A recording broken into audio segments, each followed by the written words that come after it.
PC ജോർജിന്റെ arrest തടഞ്ഞ് ഹൈക്കോടതി. ജാമ്യം നിഷേധിച്ചുള്ള സെഷൻസ് കോടതി ഉത്തരവിനെതിരെയാണ് PC ജോർജ് ഹൈക്കോടതിയെ സമീപിച്ചത്. സമീപിക്കേണ്ട താമസം അറസ്റ്റ് അങ്ങോട്ട് തടഞ്ഞിട്ടുണ്ട്. ഇതിൽ നിന്ന് നിങ്ങൾക്ക് എന്ത് വ്യക്തമായി? എന്താണ് നിങ്ങൾക്ക് മനസ്സിലായിട്ടുള്ളത്?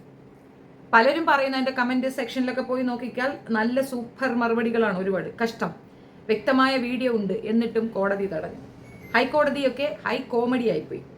മതം നോക്കി വിധി പറയുന്ന കോടതികൾ അന്തസ്. കോടതിയെ വിശ്വാസമില്ലാതായി ഇപ്പോൾ. കഷ്ടം. ഇയാൾക്ക് എത്ര പ്രാവശ്യമാണ് ഹൈക്കോടതി ജാമ്യം നൽകിയിട്ടുള്ളത്? എന്നിട്ട് എന്ത് സംഭവിച്ചിട്ടുള്ളത്? ഇയാളെ വീണ്ടും വീണ്ടും വിദ്വേഷ പ്രസംഗങ്ങൾ പറഞ്ഞുകൊണ്ടിരിക്കുന്നു. സാധാരണക്കാരന് ഇതേപോലെ കോടതിയിൽ നിന്ന് ജാമ്യം കിട്ടുന്നില്ലല്ലോ. മുൻകൂർ ജാമ്യം എന്തുകൊണ്ട് ഇയാൾക്ക് മാത്രം പ്രത്യേക പരിഗണന നൽകി വരുന്നത്? എത്ര പ്രാവശ്യം ഇയാൾക്ക് പ്രത്യേക പരിഗണന കിട്ടിയിട്ടുള്ളത്? ഇങ്ങനെ കുറേ അധികം കമന്റ്സ് ഉണ്ട്. സോ ഞാൻ കമന്റ്സിലേക്കൊന്നും പോകുന്നില്ല. പലരും അതിനകത്ത് വളരെ വിഷമത്തോടു കൂടി അങ്ങനെ പറയുന്നു. സംഘികൾ വന്നിട്ട് കളിയാക്കുന്നുണ്ട്. നല്ല കോടതി, നല്ല ന്യായം, നല്ല നീതി എന്നൊക്കെയാണ് പറയുന്നത്. അഭിപ്രായ സ്വാതന്ത്ര്യമുള്ള രാജ്യത്ത് സ്വന്തം തന്തയെ വേണമെങ്കിലും തെറി വിളിക്കാമെന്നുള്ളതാണ്. ഇനി നമുക്കെതിരെയൊക്കെ കൊണ്ടുപോയി കേസ് കൊടുക്കും. ഇത് എടുത്ത് അപലപിക്കുകയോ പറയുകയോ ഒക്കെ ചെയ്താൽ നമുക്കെതിരെ കേസ് കൊടുക്കും, കേസ് എടുക്കും, നമ്മളുടെ ഡിവൈസുകൾ പിടിച്ചെടുക്കും, നമ്മളെ വേണമെങ്കിൽ പിടിച്ച് അകത്താക്കുകയും ചെയ്യും. അതിലൊന്നും ഒരു തർക്കമില്ല. മെനക്കെടുത്തും എന്നുള്ളതിൽ തർക്കമേ വേണ്ട.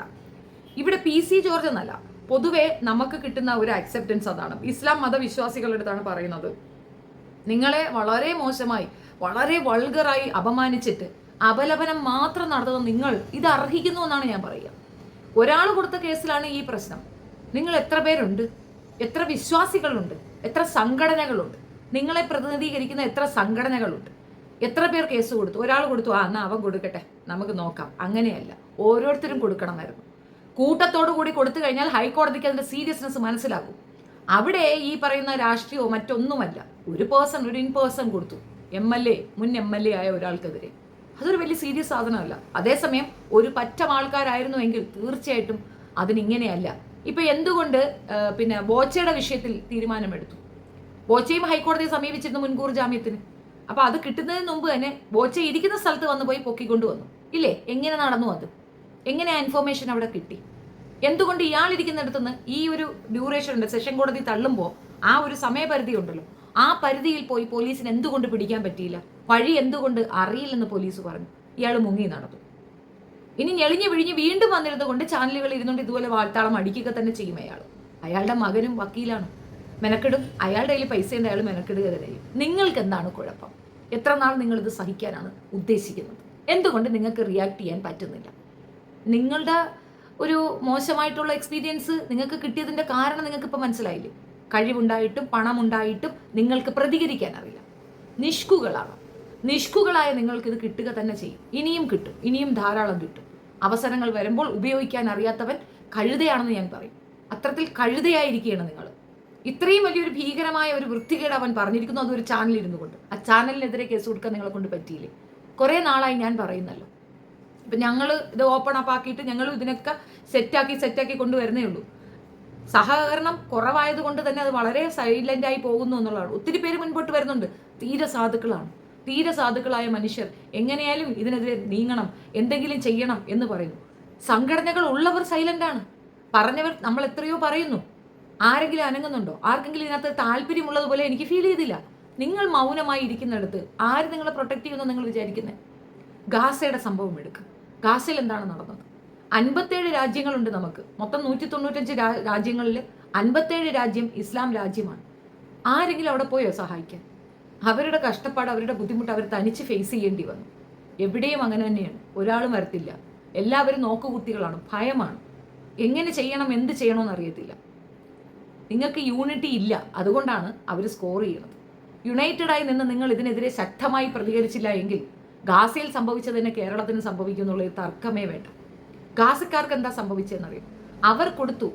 പാലസ്തീൻ പോലുള്ള ഒരു രാജ്യം, മുമ്പത്തെ ഭൂപടം എടുത്ത് നോക്കിയാൽ നിങ്ങൾക്ക് മനസ്സിലാവുന്ന ഒരു കാര്യമാണ് അതിനകത്തേക്ക് വന്ന സംഗതികൾ. അതിന് എത്രത്തോളം വ്യാപ്തി ഉണ്ടായിരുന്നു എന്നവർക്കെന്ന്. ക്രമേണ ഇവർ വെട്ടിക്കേറി വലിയ മതിലുകൾ തീർത്ത് എന്നോ അവിടെ ബഹളവും ചഹളയാണ്. ഇത്രയും ആൾക്കാരുണ്ടപ്പോൾ ഇത്രയും 57 രാജ്യങ്ങൾ ഇപ്പുറത്ത് നിൽക്കുകയാണ്. ആരെങ്കിലും അവരെ ഏറ്റെടുക്കാൻ തയ്യാറായോ? പോന്നോളൂ, ഞങ്ങൾ നോക്കിക്കോളാന്ന് പറയാൻ തയ്യാറായോ? ചെയ്തോ? എന്തെങ്കിലും ഒന്ന് ചെയ്തോ? ഇല്ല. അവർ തനിച്ചവിടെ മരണപ്പെട്ടു വീണു. കൊച്ചു കുഞ്ഞുങ്ങളെ ഉൾപ്പെടെ, പെണ്ണുങ്ങളെ ഉൾപ്പെടെ കൊല്ലുന്ന യുദ്ധനീതിക്ക് എഗൻസ്റ്റ് ആയിട്ട് നടത്തുന്ന ഒരു വൃത്തികേട് ഇസ്രായേൽ കാണിക്കുമ്പോൾ അത് കണ്ടുകൊണ്ടല്ലേ നിന്നു, നിസ്സഹായരായി നിന്നു. നിസ്സഹായരല്ല നിങ്ങൾ. നിങ്ങൾക്ക് അറിയില്ല, നിഷ്കുകളാണ് നിങ്ങൾ. പ്രതികരിക്കാൻ അറിയില്ല. അതാണ് കുഴപ്പം. ഇവിടെയും അത് തന്നെയാണ് സംഭവിക്കുന്നത്. ഭാവിയിൽ നമുക്ക് വരാനിരിക്കുന്നതും അതുപോലുള്ള ഒരു ഭീകരത്വം തന്നെയാണ്. തെളിവുണ്ട് നമുക്കൊരു ഗുജറാത്ത് ഉണ്ട്, വംശഹത്യയാണ് നടത്തിയത്. വംശഹത്യ നടത്തവൻ ഇന്ന് നമ്മുടെ പ്രധാനമന്ത്രിയാണ്, ഓർത്തുകൊള്ളുക. പ്രധാനമന്ത്രിയായി അയാളെ വാഴിക്കുകയാണ്. വംശഹത്യക്ക് മൗനാനുവാദം കൊടുത്തു. കേസുണ്ടായിരുന്നു, കോടതിയിൽ വന്ന കേസ് പൊട്ടിച്ചു കളയുകയും ചെയ്തു. നിരപരാധി എന്ന് തെളിയിച്ചു വിട്ടു. പക്ഷെ ഓർക്കുന്നവർക്കറിയാം, ഒരു ഭരണാധികാരി ഭരിക്കുന്ന സമയത്ത് ആ നാട്ടിൽ ഒരു ഇതുപോലൊരു കലാപം ഉണ്ടാകുന്നെങ്കിൽ അതിന്റെ ഉത്തരവാദി ആ ഭരണാധികാരി തന്നെയാണ്. അത് അറിയേണ്ട ആവശ്യം അദ്ദേഹത്തിനുണ്ട്. അതൊരു നിസ്സാര കലാപവുമായിരുന്നില്ല. ഒത്തിരി പേർക്ക്, പ്രത്യേകിച്ച് കോൺഗ്രസിന്റെ തന്നെ ഒരു നേതാവിന് പോലും ജീവനഷ്ടനായി. അവിടെ ഓടിക്കേറിയ മനുഷ്യരെയും അദ്ദേഹത്തിനെ ഉൾപ്പെടെ ചുട്ടുകൊന്ന സംഭവം ഉണ്ടായിട്ടുണ്ട്. ഇത് ആരും നമ്മളെ സംരക്ഷിക്കില്ല. ശക്തരാവുക എന്നുള്ളതാണ് നമ്മുടെ മുന്നിലുള്ള ഏക പോംവഴി. ശക്തരാവുക. നാളെ വാളും പരിചയമെടുത്ത് വെട്ടിക്കൊല്ലാനല്ല പറഞ്ഞത്. നിങ്ങൾ സാമ്പത്തികമായി ശക്തരാവുക, രാഷ്ട്രീയ തലങ്ങളിൽ ശക്തരാവുക. നിങ്ങളെ കൊണ്ട് സാധിക്കും, നിങ്ങൾക്കേ സാധിക്കുകയുള്ളൂ. നിങ്ങളെ സംരക്ഷിക്കാൻ നിങ്ങളെ ഉള്ളോളൂ എന്നുള്ള തിരിച്ചറിവാദി നിങ്ങൾക്കുണ്ടാവണം. പരസ്പരം വെട്ടും കുത്തും നടത്തുന്ന കുറേ അധികം സംഘടനകളുണ്ട് ഇവിടെ. ഞാൻ ഷിയ, ഞാൻ സുന്നി, നീ മുജാഹിദ്, നീ ജമാഅത്ത്, എല്ലാവരും സംഘടിക്കുകയാണ് വേണ്ടത് ഈ ഒരു വിഷയത്തിലെങ്കിൽ. പരസ്പരമായിട്ട് നിങ്ങൾ പ്രാദേശികമായിട്ടെങ്കിലും സംഘടിക്കാൻ ശ്രമിച്ചേ പറ്റുള്ളൂ. അവസ്ഥ അത്രയും പരിതാപകരമാണ്, മോശമായ ഒരു കാലഘട്ടത്തിലാണ് നമ്മൾ ജീവിക്കുന്നത്. ഇത് തന്നെ ഏറ്റവും വലിയ തെളിവാണ്. ഒരു ചാനലിൽ ഇരുന്നു കൊണ്ടാണ്, ഒരു പേഴ്സണൽ ടോക്ക് പോലുമല്ല, ഒരു ചാനലിൽ ഇരുന്നു കൊണ്ടാണ് അതിഭീകരമായ ഒരു സ്റ്റേറ്റ്മെന്റ് ഇസ്ലാം മത വിശ്വാസികൾക്കെതിരെ അയാൾ പറഞ്ഞത്. നമ്മളൊക്കെ ഏറ്റവും വലിയ തെറിയായി നമ്മളെ പരസ്പരം തന്നെ വിളിക്കുന്നത് പോലും ഇതാണ്, ഹറാം പറന്നത് എന്നാണ്. ഹറാം പറഞ്ഞതെന്ന് പറഞ്ഞു കഴിഞ്ഞാൽ അറിയാമല്ലോ, ആ രീതിയിൽ പറന്നു എന്ന് ഒരു വിഭാഗം ജനതയെ ഒറ്റയടിക്ക് പറയുകയാണ്. ആരാണ് ആ വിളിച്ച വ്യക്തി? ഇവരുടെ സപ്പോർട്ടോടുകൂടി മാത്രം MLA ആയ ഒരു വ്യക്തി. അയാൾക്ക് ആ പദവി കിട്ടിയത് തന്നെ മുസ്ലിം ഭൂരിപക്ഷമുള്ള ഒരു സ്ഥലത്ത് നിന്നുകൊണ്ട് അവരുടെ കനിവോടുകൂടിയാണ്. ഔദാര്യം നേടിയെടുത്ത് MLA ആയ ഒരുത്തൻ പിന്നീട് രണ്ടാമത് അവർക്കെതിരെ മോശം സ്റ്റേറ്റ്മെന്റ് പറഞ്ഞപ്പോൾ പിന്നെ വിജയിപ്പിച്ചില്ല എന്നൊരൊറ്റ കുറ്റം കൊണ്ട് ഇത്രയധികം അവഹേളനം നേടിയിട്ടുണ്ടെങ്കിൽ ഉത്തരവാദി നിങ്ങൾ തന്നെയാണ്. നിങ്ങൾക്കിടയിൽ നിന്നൊരു MLA ഇല്ലായിരുന്നോ? അയാളെ ജയിപ്പിക്കാൻ നിങ്ങൾ എന്തിനു പോയി? ഇവിടെ ജാതി പറയുന്നു, മതവർഗീയത പറയുന്നു എന്നൊക്കെ പറഞ്ഞുകൊണ്ട് എനിക്കെതിരെയും വരാം, അലിഗേഷൻസ് മാത്രമുള്ള കേസും വരാം. ദേ പറയുന്നു ജാതി പറയും, ജാതി ഉണ്ട് അതുകൊണ്ട് പറയുന്നു. എനിക്ക് മതമുണ്ട്. എന്റെ മതത്തിനെ അവഹേളിക്കുകയും മതബോധത്തിനെ വലിച്ചു കീറപ്പെടുകയും ചെയ്യുമ്പോൾ എന്റെ മതത്തിനെ സംരക്ഷിക്കാൻ എന്റെ മതവിശ്വാസികളോട് പറയുന്നതിൽ തെറ്റുണ്ടെങ്കിൽ അവർ തൂക്കിക്കൊല്ലട്ടെ എന്നേ എനിക്ക് പറയാനുള്ളൂ. അതിനകത്തൊന്നും പറയാനില്ല. ഇത്രയും അധികം അവഹേളനം എന്റെ സഹോദരങ്ങളെ പറ്റി പടുമോശമായി പറഞ്ഞിട്ട് പോലും ഒരു അറസ്റ്റ് പോലും ചെയ്യാതെ അയാളെ പ്രൊട്ടക്ട് ചെയ്യുന്ന ഒരു രീതി ഇവിടുത്തെ ഭരണാധികാരികൾക്കുണ്ടെങ്കിൽ ആ ഭരണാധികാരികൾ ആർക്കൊപ്പമാണെന്ന് നിങ്ങൾക്ക് മനസ്സിലാകുന്നില്ലേ? കോടതി നിഷേധിച്ചു, സെഷൻസ് കോടതി. ആ ഒരു ഗ്യാപ്പിൽ ബോച്ചയെ പിടിക്കാൻ കാണിച്ച ഉത്സാഹം എന്തുകൊണ്ട് ഇയാളെ പിടിക്കാൻ കാണിച്ചില്ല എന്നത് എന്റെ ന്യായമായ ഒരു സംശയമാണ്, ചോദ്യമാണ്. കോടതി വിലക്കിയത് ഇപ്പോഴല്ലേ? അതിന്റെ ഇടയിൽ ഒരു ടൈം ഉണ്ടായിരുന്നില്ലേ? പോലീസ് എവിടെ പോയിരുന്നു? മൗനമായി അനുവാദം കൊടുക്കുകയാണ്. ഇനിയും നിനക്ക് പറയാം, ഇത് ആദ്യം ചെയ്ത തെറ്റാണെങ്കിൽ ശരി, പല പ്രാവശ്യമായി ഈ മതവിഭാഗത്തിനെ വളരെ മോശമായി ആക്രമിക്കുന്നുണ്ട്. ശിക്ഷകൾ ഇത്രയേ ഉള്ളൂ എന്നുള്ള ആ ബോധം, അല്ലെങ്കിൽ ഇപ്പുറത്ത് നിൽക്കുന്നവർക്ക് പ്രതികരണ ശേഷി ഇല്ല എന്നുള്ള വ്യക്തത, അതാണ് അവരെ കൊണ്ട് ഇത് ചെയ്യിച്ചിരിക്കുന്നത്. അപ്പോൾ അത്രയും മോശപ്പെട്ട രീതിയിലേക്ക് അവഹേളിക്കപ്പെട്ട, അധപ്പതിക്കപ്പെട്ട ഒരു സമൂഹമായി നമ്മൾ മാറിയിരിക്കുന്നു. അപരവൽക്കരണം നമ്മൾ സ്വയം ഏർപ്പാടാക്കിയിരിക്കുകയാണ്. നമുക്ക് മതം പറയാം, നമുക്ക് മതവിശ്വാസം പ്രചരിപ്പിക്കാം, പക്ഷേ നമ്മളുടെ അസ്തിത്വം തന്നെ ചോദ്യം ചെയ്യപ്പെടുന്ന രീതിയിൽ, നമ്മളെ ആക്രമിക്കുന്ന രീതിയിൽ, നമ്മളെ അവഹേളിക്കുന്ന രീതിയിൽ മറ്റുള്ളവർ തുനിഞ്ഞു നിൽക്കുന്നെങ്കിൽ നമ്മുടെ കെടുകാര്യസ്ഥതയാണ്, നമ്മളുടെ യൂണിറ്റി ഇല്ലായ്മയാണ്. പരസ്പരം വെല്ലുവിളിക്കാനും തർക്കം പറയുന്നതിനും ഇവരുടെ കാര്യം അവരുടെ കാര്യം പറഞ്ഞ് തർക്കിക്കുന്നതിന് മുമ്പ് ഒന്നോർക്കുക, നമ്മൾ നിൽക്കുന്ന വഞ്ചിയിൽ ഓട്ട വീണിരിക്കുകയാണ്. എപ്പോൾ വേണോലും മുങ്ങിത്താഴ്ന്നു പോകാവുന്ന ഒരു വഞ്ചിയിൽ നിന്നുകൊണ്ടാണ് പരസ്പരം യുദ്ധം ചെയ്യുന്നത്. ആദം ഓട്ട അടയ്ക്കൂ, പിന്നെ നമുക്ക് തല്ലുപിടികൂടാം, പരസ്പരം ശക്തി തെളിയിക്കാം. യൂണൈറ്റായി നിന്നുകൊണ്ട് പൊരുതേണ്ട ഒരു വിഷയത്തിൽ വളരെ നിഷ്ക്രിയമായി ഇരുന്നു കൊണ്ട് ഇതൊക്കെ അങ്ങ് നടക്കും, ഇതൊക്കെ ആരെങ്കിലും വന്ന് വായിൽ തരും എന്ന് വിചാരിച്ചിരിക്കുന്ന കുറേ മനുഷ്യരോടാണ്. ഇനിയും നിങ്ങൾ പ്രതികരണശേഷി ഇല്ലാതാവുകയാണെങ്കിൽ നിങ്ങളെ സംരക്ഷിക്കാൻ ആരെ കൊണ്ട് സാധിക്കില്ല. പലരും എൻ്റെ കമന്റ് ബോക്സിൽ നിങ്ങളെങ്കിലും പറയുന്നു, നിങ്ങൾക്ക് എന്താ നാക്കില്ലേ, നിങ്ങൾക്ക് പറയാൻ കഴിയില്ലേ, നിങ്ങൾക്ക് എന്തുകൊണ്ട് സാധിക്കുന്നില്ല? ഞാൻ ഫേസ് ചെയ്യുന്ന പ്രോബ്ലം എന്താണെന്ന് നിങ്ങൾക്ക് മനസ്സിലാകുന്നില്ലേ? കേസുകൾക്ക് മേൽ കേസുകൾ വന്നുകൊണ്ടിരിക്കുകയാണ്. എനിക്ക് നിരന്തരമായി എൻ്റെ ഡിവൈസുകൾ എടുത്തുകൊണ്ട് പോകുന്നുണ്ട്, എന്നെ ആക്രമിക്കുന്നുണ്ട്. എന്താണ് നിങ്ങളുടെ ഭാഗത്തു നിന്നുള്ള ഒരു ഹെൽപ്പ്? എന്താണ് നിങ്ങൾ എനിക്ക് വേണ്ടി ചെയ്യാൻ ഉദ്ദേശിക്കുന്നത്? അല്ലെങ്കിൽ നിങ്ങളുടെ മതത്തിന് വേണ്ടിയിട്ട് സംസാരിക്കുന്നതിന്, നമ്മുടെ മതത്തിന് വേണ്ടി സംസാരിക്കുന്നതിന് നിങ്ങൾ എനിക്ക് എന്താണ് ചെയ്യാൻ ഉദ്ദേശിക്കുന്നത്? എനിക്ക് വേണ്ടി ഒന്നേ ചെയ്യേണ്ടതുള്ളൂ, വീണ്ടും ചേരൂ, സംഘടിക്കൂ, ശക്തരാവൂ, തിരിച്ചു നിന്ന് സംസാരിക്കൂ, പറഞ്ഞു മനസ്സിലാക്കി കൊടുക്കൂ. നിങ്ങൾ ശക്തരാണ്, നിങ്ങളെ തൊട്ടാൽ നിങ്ങൾക്ക് തിരിച്ചു പറയാൻ അറിയാമെന്ന് നിങ്ങൾ പറഞ്ഞു കൊടുക്കൂ, നിങ്ങൾ മനസ്സിലാക്കി കൊടുക്കൂ. നിങ്ങൾ ആരെയാണ് വെയിറ്റ് ചെയ്യുന്നത്? ഇയാൾക്കെതിരെ ഒരാൾ കൊടുത്ത കേസിൽ പോലും ഇതാണ് ആക്ഷനെങ്കിൽ ലക്ഷ്യമില്ലേ? ഇവിടെ കൊടുക്കും എല്ലാവരും ചേർന്ന് കേസ്. അപമാനിക്കപ്പെട്ടത് ആ ഒരാൾ മാത്രമല്ലല്ലോ, ഒരു സംഘടന മാത്രമാണ് ഇവിടെ അവഗണന നേരിട്ടത്. ഓരോ സംഘടനയും കൊടുക്കണം കേസ്. ഒരേ കേസ് ആയിക്കോട്ടെ, ഒരു കുഴപ്പവുമില്ല. അപമാനം ഒന്ന് തന്നെയല്ലേ? എല്ലാവരെയും ചേർത്ത് പിടിച്ചല്ലേ അയാൾ പറഞ്ഞത്. നിങ്ങൾ ഓരോരുത്തർക്കും കൊടുക്കാലോ. എന്തുകൊണ്ട് പരാതി കൊടുക്കുന്നില്ല? എന്താണ് നിങ്ങൾ ഇങ്ങനെ മൗനമായിരിക്കുന്നത്? അങ്ങനെ ഒരു സംഘടന ഉണ്ടാക്കി വെച്ചാൽ പോലും സപ്പോർട്ടീവായിട്ട് വരാത്തത് എന്തുകൊണ്ടാണ്? ഇപ്പൊ വന്നൊരു വാർത്തയാണ്, ഇതിനകത്ത് ബ്രിക് കറൻസി കൊണ്ടുവരുന്നുണ്ട്. അപ്പോൾ ബ്രിക് കറൻസി അത് ഒരിക്കലും ഇവിടെ പറ്റത്തില്ല, ഞങ്ങൾ അതിന് സപ്പോർട്ട് ചെയ്യത്തില്ല, ഞങ്ങൾ അമേരിക്കയെ സപ്പോർട്ട് ചെയ്യുമെന്നാണ് ഇയാൾ പറയുന്നത്. 56 ഇഞ്ച് നെഞ്ച് കളവുകാരൻ, ഇവന്റെ ബാക്കിൽ ഒരു വാലുണ്ട്, അതിന്റെ അളവാണ് 56 ഇഞ്ച്, അല്ലാതെ വേറൊന്നുമില്ല.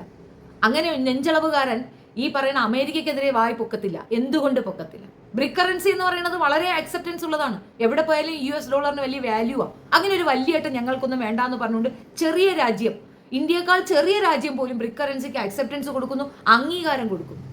എങ്ങനെയാണ് US ഡോളറിന് ഇത്രയും അക്സെപ്റ്റൻസ് കിട്ടുന്നത്? ഏത് നാട്ടിൽ പോയാലും അതിന് മാറ്റാൻ പറ്റും, അതേ എമൗണ്ടിൽ നമുക്ക് കിട്ടും. ആ ഡോളറിനുള്ള മൂല്യം അതുകൊണ്ടാണ് അതങ്ങനെ ഉയർത്തി നിൽക്കുന്നത്.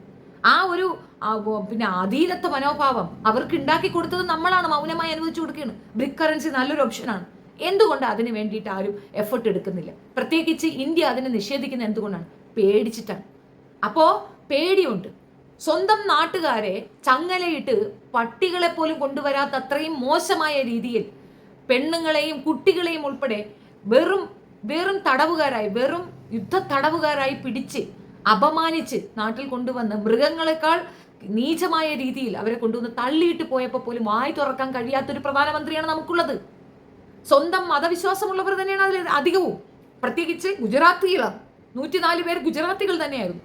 അവർക്ക് പോലും ഒരു നീതി നേടി കൊടുക്കാൻ പറ്റാത്ത 56 ഇഞ്ചുകാരൻ.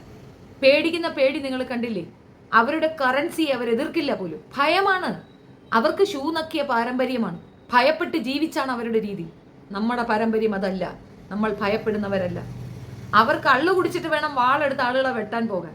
നമ്മൾ അങ്ങനെയല്ല. ജീവത്യാഗം ചെയ്ത് സ്വാതന്ത്ര്യം നേടിയെടുത്തത് കള്ളു കുടിച്ചിട്ടല്ല, പൊരുതി ജയിച്ചിട്ടാണ്. സ്വാതന്ത്ര്യത്തിന് വേണ്ടി ജീവൻ ത്യജിച്ച എത്രയോ പൂർവികർ നമുക്കുണ്ട്. എടുത്തു പറയാൻ ഒത്തിരി നമ്പേഴ്സ് മുസ്ലിങ്ങൾക്കാണുള്ളത്. സംഘികൾക്ക് അങ്ങനെ ഒരു ചരിത്രമില്ല. ഇല്ലാത്ത ചരിത്രമുള്ളത് ഉണ്ടാക്കി എടുത്ത് കാണിച്ചുകൊണ്ട് മോശപ്പെടുത്തിക്കൊണ്ട് ഇസ്ലാമിയരെ അവഹേളിക്കുന്ന രീതി അവർ തുടരുന്നുണ്ട്. അപ്പോൾ ചരിത്രബോധമുള്ളവരെ ഇപ്പുറത്തുനിന്ന് ഇറക്കി നിർത്തണം. ചരിത്രം അവരെ കൊണ്ട് പറയിക്കണം. ഷെഫീനെ മാത്രം പോരാ, അതിനെ ഒരുപാട് പേര് മുൻപോട്ട് വരണം. ഒത്തിരി പേർക്ക് അത് പഠിപ്പിച്ചു കൊടുക്കണം. എന്തുകൊണ്ട് ഇനിഷ്യേറ്റീവ് എടുക്കുന്നില്ലെന്നത് എൻ്റെ ചോദ്യം. പൊട്ടത്തരം മാത്രം പറയുന്ന ഒരു വിഭാഗമാക്കി നമ്മളെ താറടിച്ച് മാറ്റുകയാണ് അവര്. നമ്മൾ എന്ത് പറഞ്ഞാലും തീവ്രവാദിയാക്കുകയാണ്. നമ്മുടെ മതത്തിന് വേണ്ടിയിട്ട് നമ്മളെ തീവ്രവാദി എന്ന് അവർ വിളിച്ചാൽ ആണെന്ന് പറയാനുള്ള ധൈര്യം എത്ര പേർക്കുണ്ട്? തീവ്രമായ വാദത്തിനെ തീവ്രവാദി എന്ന് പറയുന്നു. നിങ്ങൾ എന്താ ഭയപ്പെടുന്നേ? നിങ്ങൾ ആരെ വെട്ടുന്നു, കുത്തുന്നു? രാജ്യവിരുദ്ധ പ്രവർത്തനം ചെയ്യുന്നുണ്ടോ? ഇല്ലാലോ. നിങ്ങൾ സംഘടിക്കുന്ന രാജ്യവിരുദ്ധമല്ല, അത് നിങ്ങളുടെ റൈറ്റ്സ് ആണ്, നിങ്ങളുടെ ഉത്തരവാദിത്തമാണ്. നിങ്ങളുടെ സമുദായത്തിനെ അങ്ങനെ പ്രൊട്ടക്ട് ചെയ്ത് നിർത്താൻ നിങ്ങളെ കൊണ്ട് സാധിക്കണം. അത് നിങ്ങളുടെ ഉത്തരവാദിത്തമാണ്. അത് തീവ്രവാദമെന്ന് അവർ ഇകഴ്ത്തി പറയുന്നതും ഒസാമ ബിൻ ലാദൻ പോലുള്ള ആൾക്കാർ നിങ്ങൾക്ക് പ്രൊട്ടക്റ്റീവായി നിൽക്കുന്നു എന്ന് വരുത്തി തീർത്തുകൊണ്ട് ഇസ്ലാമിനെ ലോകരാജ്യങ്ങളുടെ മുമ്പേ അവഹേളിപ്പിക്കുന്നതും ഇവരൊക്കെ തന്നെയാണ്. ആരായിരുന്നു ഇവരെന്ന് പല രീതിയിലുള്ള ന്യൂസുകൾ സ്പ്രെഡായിട്ടുണ്ട്. എന്നിട്ടും നമ്മൾ മൗനമായിട്ടിരിക്കുന്നു. ഇപ്പോഴും ഇസ്ലാമിയർക്ക് ഭയമാണ് നമ്മൾ ഇന്ത്യൻ നാഷണൽ എന്ന് പറയാൻ. അങ്ങനെ ഒരു വൃത്തികേട ചിന്താഗതി ഇസ്ലാമിയർക്ക് പരത്തി കൊടുത്തിരിക്കുകയാണ് ഈ സംഘി ഗവൺമെന്റും സംഘികളും. അവർ രാജ്യക്കാരില്ലെന്ന് പറയും. 10 വട്ടം പറയുമ്പോൾ ഗീബൽസൺ തിയറി പോലെ നമ്മളിലും അത് ഉറയ്ക്കും. ശരിയായിരിക്കാം, നമ്മൾ ഈ രാജ്യക്കാരല്ലായിരിക്കാം, നമ്മൾ വരത്തന്മാരായിരിക്കാം. അത് എനിമി പ്രോപ്പർട്ടി എന്ന് വരെ പറഞ്ഞു വെച്ചിരിക്കുന്നു. എന്താണ് അതിന്റെ അടിസ്ഥാനം എന്ന് അന്വേഷിക്കുമ്പോൾ അന്ന് യുദ്ധം നടന്നത് 65 മറ്റോ, ഡേറ്റ് കറക്റ്റ് അല്ല. അതുകൊണ്ട് എനിമി പ്രോപ്പർട്ടി ആക്ട് എന്നായി. എന്നും എനിമിയാണോ ഈ പറയുന്ന പാകിസ്ഥാനും ബംഗ്ലാദേശും? നമുക്ക് അന്ന് യുദ്ധം ഉണ്ടായിരുന്നു, അതുകൊണ്ട് നമുക്ക് എനിമിയായി. അതിനു മുമ്പ് നമ്മുടെ ബ്രദർഹുഡ് ആയിരുന്നവര് അല്ലേ? ഇപ്പോൾ അങ്ങനെയാണോ? പക്ഷെ ഇപ്പോഴും നമുക്ക് എനിമി പ്രോപ്പർട്ടിയാണ്. എനിമി കൊള്ളില്ല, പക്ഷെ അവന്റെ പ്രോപ്പർട്ടി കൊള്ളാം എന്ന് പറയുന്ന സംഖ്യസം ഒന്ന് ആലോചിച്ച് നോക്കൂ. അവരുദ്ദേശിക്കുന്നത് അത് തന്നെയാണ്. പായിക്കണം. ഇവിടുന്ന് പായിച്ചാൽ ഇവിടെയുള്ള നിങ്ങളുടെ അസറ്റ് അവർക്ക് ഉപയോഗിക്കാൻ പറ്റും. ആ ഉദ്ദേശത്തോടു കൂടി അവർ വർക്ക് ചെയ്യുമ്പോൾ അതിന് നമ്മൾ തലകുമ്പിട്ട് നിന്ന് കൊടുക്കരുത്. ജനിച്ചത് നമ്മളുടെ 3ഓ 4ഓ തലമുറയ്ക്ക് അപ്പുറമുള്ളവർ ജനിച്ചു വളർന്ന മണ്ണാണിത്. നമ്മൾക്ക് അവകാശമുള്ള നമ്മുടെ മണ്ണാണിത്. ഇത് നമ്മുടെതല്ലെന്ന് പറയാൻ ആർക്കാണ് അധികാരം? എങ്കിൽ നമ്മൾ നേടിക്കൊടുത്ത സ്വാതന്ത്ര്യം വേണ്ട എന്നവർ പറയണം. നമ്മൾ കൊടുത്ത സ്വാതന്ത്ര്യം ശ്വസിച്ചുകൊണ്ട് നമുക്കെതിരെ പറയുമ്പോൾ തിരിച്ചു പറയാൻ നമ്മളിലുള്ളവർ എഴുന്നേറ്റ് നിൽക്കണം, പറയണം, സംസാരിക്കണം എന്നുള്ളതാണ്. ബോധമുള്ളവർക്ക് മനസ്സിലാവുന്ന കാര്യമാണ് പറഞ്ഞത്. ആരും ആരുടെയും ശത്രുവല്ല. അവരും പൗരന്മാരാണ്, നമ്മളും പൗരന്മാരാണ്. ഈക്വൽ റൈറ്റ്സ് ആണ്. പക്ഷെ അവരെക്കാൾ ഉന്നതിയിൽ നിൽക്കാനുള്ള അധികാരം നമുക്കുണ്ട്. കാരണം ചരിത്രം പറയുന്നത് നമ്മൾ രാജ്യസ്നേഹികളും അവർ രാജ്യദ്രോഹികളും എന്നാണ്. രാജ്യദ്രോഹികളെ ഭയപ്പെട്ടുകൊണ്ട് രാജ്യസ്നേഹികൾ മാറി നിൽക്കണമെന്ന് പറയുന്നത് എന്തടിസ്ഥാനത്തിലാണ്? നിങ്ങളുടെ രാജ്യസ്നേഹം എന്താണെന്ന് നിങ്ങൾ കാണിച്ചു കൊടുക്കണം. ഇത്തരത്തിലുള്ള വൃത്തികെട്ടവന്മാരെ ഒറ്റപ്പെടുത്താൻ പൊതുസമൂഹത്തിന് ആഹ്വാനം കൊടുക്കുന്നതിൽ ഒരു തെറ്റുമില്ല. അതിൽ കേസുകൾ വരാം, ജയിലിൽ അടയ്ക്കപ്പെടാം, തൂക്കിക്കൊല്ലട്ടെന്നേ. ഇങ്ങനെ അടിമത്തം പേറി അപമാനിതരായി ജീവിക്കുന്നതിലും ഭേദം മരണമല്ലേ? ജയിലുകളിൽ നിറയ്ക്കട്ടെ, ജയിൽ നിറഞ്ഞു പോകട്ടെ, ഒരു കുഴപ്പവുമില്ല. അങ്ങനെയാണ് ചിന്തിക്കേണ്ടത്. ഈ വിഷയത്തിനെതിരെ ശക്തമായി നീങ്ങുകയും കേസുകൾ കൊടുക്കുകയുമാണ് വേണ്ടത്. ഗാസയിൽ സംഭവിച്ചത് കേരളത്തിൽ സംഭവിക്കാതിരിക്കണമെന്നുണ്ടെങ്കിൽ, നിങ്ങൾ തന്നെ സുരക്ഷിതരാവണമെന്നുണ്ടെങ്കിൽ സംഘടിക്കുവിൻ, ശക്തരാകുവിൻ. നിങ്ങൾ സംഘടിക്കണം, നിങ്ങൾ ശക്തരാകണം. നിസ്സാരവൽക്കരിക്കപ്പെട്ട ഒരു സമൂഹമല്ല നമ്മുടേത്. നമ്മളാൽ ഇവിടെ ഒരുപാട് ചരിത്രങ്ങൾ കുറിക്കപ്പെട്ടിട്ടുണ്ട്, ഒരുപാട് ചരിത്രങ്ങൾ, നമ്മുടെ പേരുകളുണ്ട്. ഈ രാജ്യം ഈ ഗതിയിലേക്ക് വന്നത്, പ്രത്യേകിച്ച് കേരളത്തിന്റെ ഈ സാംസ്കാരികമായിട്ടും സമ്പന്നതയും ഒക്കെ കൊണ്ടുവന്നത്, സാമ്പത്തികമായും ഒക്കെ ഉന്നതിയിലെത്തിക്കെത്തിച്ചത് ഇസ്ലാമിയർ തന്നെയാണ്. അവരുടെ ഒരുപാട് ഡൊണേഷൻ അതിനകത്തുണ്ട്. അവരെ കൂടുതൽ എഡ്യൂക്കേറ്റ് ചെയ്യൂ, കൂടുതൽ മുൻധാരകളിലേക്ക് കൊണ്ടുവരൂ, രാഷ്ട്രീയത്തിലേക്ക് കൊണ്ടുവരൂ. സംസ്ഥാനം ഏറ്റവും കൂടുതൽ നേരിടുന്ന ഒരു അപജയം എന്താണെന്ന് പറഞ്ഞാൽ നമ്മൾ കച്ചവടത്തിലാണ് ശ്രദ്ധ കേന്ദ്രീകരിക്കുന്നത്. നിർത്തണമെന്നല്ല, നമ്മളിൽ പലരുണ്ടല്ലോ, അതിൽ പലർ ചെയ്യട്ടെ കച്ചവടം, ബാക്കി പലർ ഇതിലേക്കൊക്കെ ശ്രദ്ധ തിരിക്കട്ടെ. എന്തുകൊണ്ട് അങ്ങനെ ചെയ്യുന്നില്ല? എന്തുകൊണ്ട് അതിൽ കോൺസെൻട്രേറ്റ് ചെയ്യുന്നില്ല? വീട്ടിൽ നിന്ന് ഒരാളെയെങ്കിലും നിങ്ങൾ ഭരണ നേതൃത്വത്തിലേക്ക് വിടാൻ ശ്രദ്ധിച്ചുകൂടെ? എന്തുകൊണ്ട് ചെയ്യുന്നില്ല എന്ന് മനസ്സിലാകുന്നില്ല. നിരാശയിലാണ് ഞാൻ ഇതൊക്കെ പറയുന്നത്. തെറ്റുകൾ പറ്റാം, തെറ്റുകൾ സ്വാഭാവികമാണ്. അത് തിരുത്തുക, മാറ്റി ചിന്തിക്കുക. ഈ കേസ് മുന്നോട്ട് തന്നെ കൊണ്ടുപോകുക. ഒരാൾ കൊടുത്ത കേസിൽ അയാൾക്ക് അറസ്റ്റ് നിഷേധിക്കപ്പെട്ടിട്ടുണ്ടെങ്കിൽ, അയാളെ പ്രൊട്ടക്ട് ചെയ്യാൻ കോടതി തീരുമാനിച്ചിട്ടുണ്ടെങ്കിൽ, സംസ്ഥാനത്തെ ഭരണാധികാരികൾ തീരുമാനിച്ചിട്ടുണ്ടെങ്കിൽ, കൂടുതൽ പൗരന്മാർ മുന്നോട്ട് വരിക. ഇത്രയധികം മനുഷ്യരില്ലേ, കൂടുതൽ പേര്, കൂടുതൽ കേസ് രജിസ്റ്റർ ചെയ്യുക. അപമാനം നമ്മളുടേതുമില്ലേ? ഞാൻ തയ്യാറാണ്, ഞാൻ എൻ്റെ ഭാഗം ചെയ്യുക തന്നെ ചെയ്യും. നിങ്ങൾ എത്ര പേർ തയ്യാറാണ്? മുന്നോട്ട് വരിക, ധൈര്യമായിട്ട് നമ്മുടെ സമൂഹത്തിന് വേണ്ടിയിട്ട് മുൻപോട്ട് തന്നെ നീങ്ങുക. ഇതാരെയും എന്താ പറയുക, രാജ്യവിരുദ്ധ പ്രവർത്തനത്തിന് പ്രോത്സാഹിപ്പിക്കുന്നതല്ല. ഒരു രാജ്യവിരുദ്ധ പ്രവർത്തനവുമില്ല നിങ്ങൾ സംഘടിച്ചത് കൊണ്ട്. നിങ്ങൾ സംഘടിക്കാതിരിക്കാനാണ് നിങ്ങളെ രാജ്യദ്രോഹികൾ എന്നവർ പറയുന്നത്. നിങ്ങളല്ല രാജ്യദ്രോഹികൾ. ഒരു രാജ്യത്തെ പൗരന്മാരെ കൊന്നുകളയാനും ഒറ്റപ്പെടുത്താനും ആഹ്വാനം ചെയ്യുന്നവരാണ് യഥാർത്ഥ രാജ്യദ്രോഹികൾ. ഈ രാജ്യത്തിന് സ്വാതന്ത്ര്യം നേടിക്കൊടുത്തത്, ഇതിന്റെ സമ്പദ്ഘടനയെ ഉയർച്ചയിലേക്ക് കൊണ്ടുവന്നതിൽ പ്രധാന പങ്ക് വഹിച്ച പൗരന്മാരെ ഒറ്റപ്പെടുത്തുകയും അപരവൽക്കരിക്കപ്പെടുകയും ആക്രമിക്കാൻ ആഹ്വാനം കൊടുക്കുകയും ചെയ്യുന്നവർക്കെതിരെ നിലകൊള്ളുക എന്നത് ഒരു രാജ്യത്തെ പൗരന്റെ കടമയാണ്, ധർമ്മമാണ്. ആ ധർമ്മത്തിൽ നിങ്ങൾ ഇറങ്ങി നിൽക്കണമെന്നാണ് എനിക്ക് പറയാനുള്ളത്. നന്ദി. അതേപോലെ തന്നെ ഇതുപോലെ പോഷത്തരം പറയുന്നവന്മാർക്ക് ചെവി നുള്ളിക്കൊള്ളുക. ഞാനുണ്ടാക്കിയ സംഘടന എന്തായാലും ഇറങ്ങി നിൽക്കും, മുൻപോട്ട് തന്നെ. വീണ്ടും ഞങ്ങളുടെ ഭാഗത്തു നിന്നുള്ള കേസുകൾ ഇനി നിങ്ങൾക്ക് പ്രതീക്ഷിക്കാം. ഇങ്ങോട്ട് മാത്രമല്ല, അങ്ങോട്ട് തരാനും ഞങ്ങൾക്ക് കഴിവുണ്ടെന്ന് തെളിയിച്ചിരിക്കും. തീർച്ചയായിട്ടും. നന്ദി.